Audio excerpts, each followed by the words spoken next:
after the home visit and being approved, then you get to meet some birds. And once the camera starts shaking, you'll see a beautiful pair of lovebirds. We're meeting birds virtually here. Um, so we're going to talk with Jim, who is the foster parent of, and we spell that Parront, and with this beautiful pair of lovebirds, Maddie and Attica. Hi, Jim. Hi there. How you doing today? We're good. And how are Maddie and Attica? How long have you had these two? I've only had these two for a couple of months now. They've come to me just recently. Tell us a little about lovebirds in general and about these two. How are they similar? How are they different? Are they what's considered a bonded pair? That is, would they need to be adopted together? Well, lovebirds are wonderful little critters, man. I fell in love with them as a species many years ago.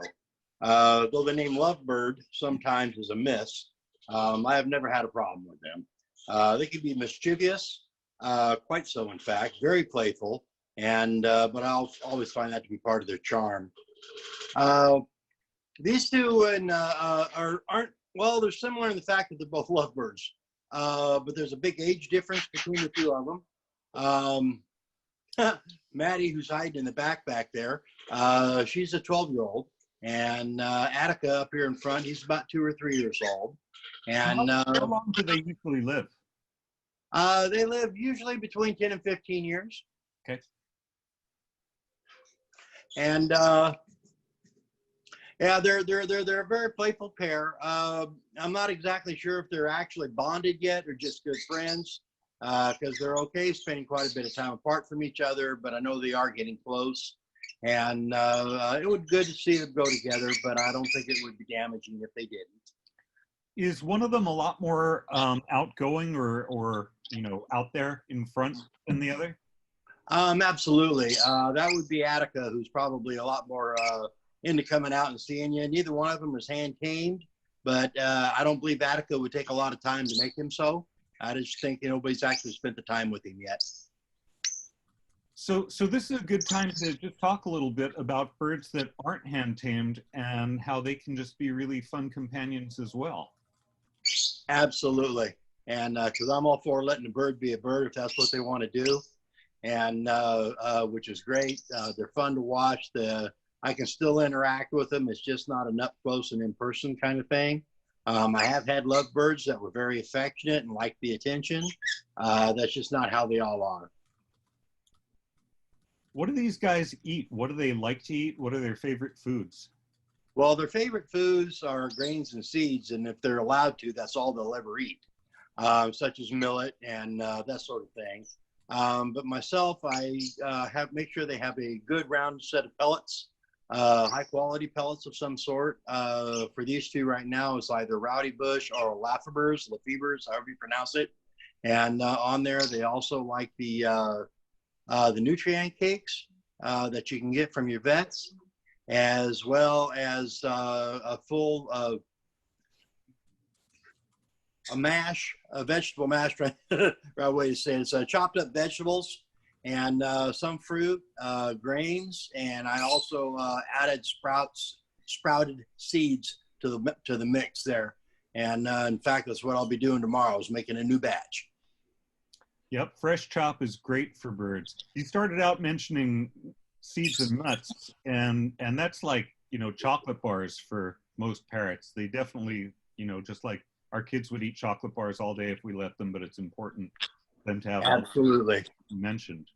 Yeah, they get 1 day a week where they get to have that, because if they got that in their food bowl, that's all they're going to eat.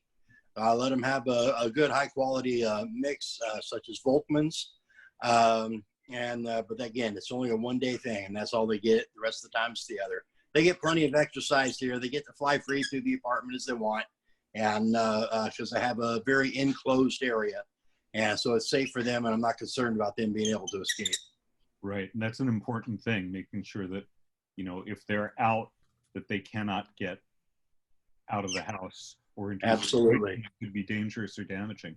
So you said that they're a little bit different in terms of their activities. What do they each like to do, and what's maybe a fun story about one or both of them?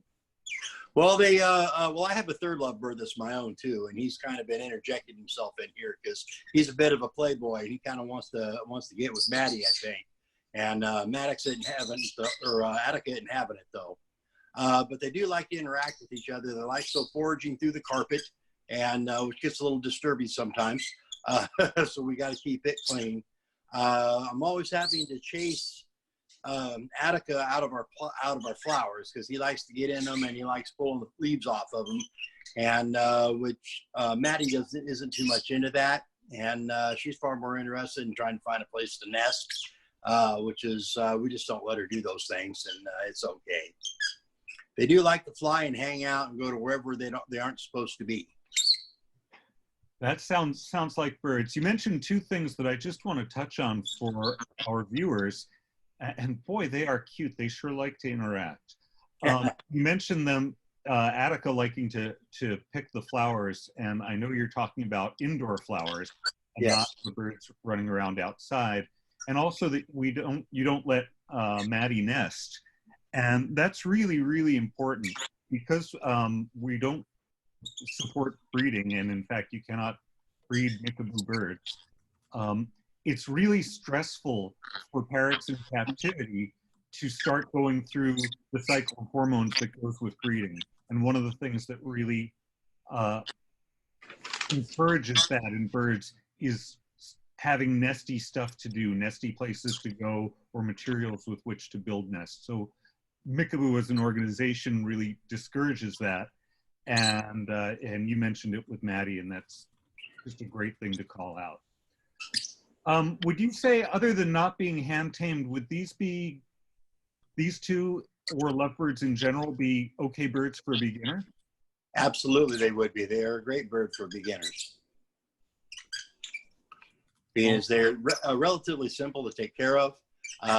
They don't really require a lot of work involved outside of making sure that they're fed and cleaned, the water bowl and food bowl is cleaned every day, and that their cage is kept clean. They can be quite well together by themselves and keep themselves entertained. Give them out of cage time if you can, and if not, just make sure you got a big cage for them so they got plenty of room to play. Awesome.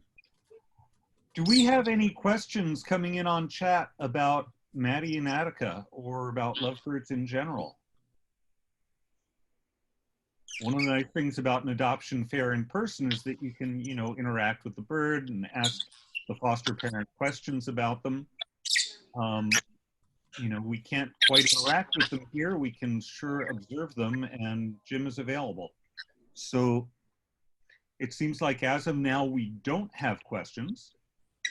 And if that's the case, going once, going twice, boy, these two are just beautiful. They have a great time together. They do sometimes get a little persnickety with each other and seem to get into a little bit of a tiff, but that's not too often. Hey, those of us who are married know we can get persnickety too, us humans. Absolutely.